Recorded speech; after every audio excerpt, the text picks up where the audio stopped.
င်္ဂလာအခါပေးစီစဉ်ရနေလို့ကြိုဆိုလိုက်ပါတယ်ကျွန်တော်ကတော့ထိုက်အောင်နေဖြစ်ပါတယ်2025ခုနှစ်ဇွန်လ9ရက်နေ့အတွက်တရက်စာမင်္ဂလာအခါပေးစီစဉ်ကိုတဲတော့ကနေနဲ့နမိတ်ဖတ်ပြီးတော့ဟောကြားပြီးတော့မှာဖြစ်ပါတယ်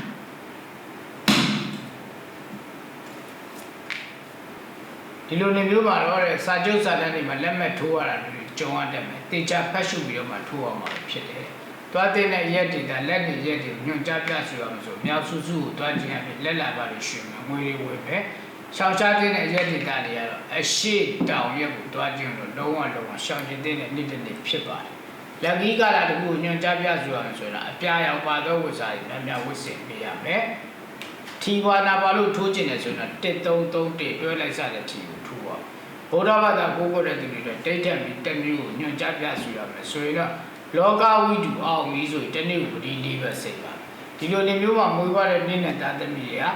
ကောင်းတာပဲလို့ဆိုးတာပဲလို့ရှေ့ကနေတားစီတိုက်ခိုက်အနောက်ရှက်ဟန်တားခါးစည်းခံနေတတ်တယ်ဘယ်တော့ပဲခါးစည်းခံကနောက်ဆုံးမှာပန်းနိုင်ရအောင်မြင်တာကကိုကနန်းသမားပဲဖြစ်တယ်ဘဝတတအကျိုးပေးသောဆောင်ဟာဗဒများဖြစ်တယ်ဒီလိုနေမျိုးမှာမွေးဖွားတဲ့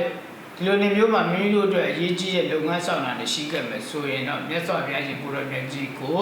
တည်တည်ကြောက်လို့ကတ်လို့ပူဇော်လူတန်းပါအရေးကြီးတဲ့ရောင်းဝင်ပစ္စည်းတွေရောင်းထွက်ခြင်းနဲ့ဆိုတော့တန်မြာတိကြီးကြီးတစ်လုံးနဲ့ထိပြီးတို့ပြီးခောက်ပြီးဆွတော့ဒါဆိုရင်တော့လူကြီးမင်းတို့မှာကြုံတွေ့ရမယ်ကံစားတာအញ្ញံခိုက်တွေပြပြောက်ပြီးကောင်းကျိုးချမ်းသာမင်္ဂလာတွေရောက်ရှိစေမှာပဲဖြစ်ပါလေမိတ်ဆွေတို့အားလုံးဤနေ့ရဲ့ဤချမ်းနေစပြီးကြွေးကြည်တိုက်ဆောက်ဝဝစာများများတို့ပေါ်ပေါ်သုံးနိုင်ပါစေဗျာ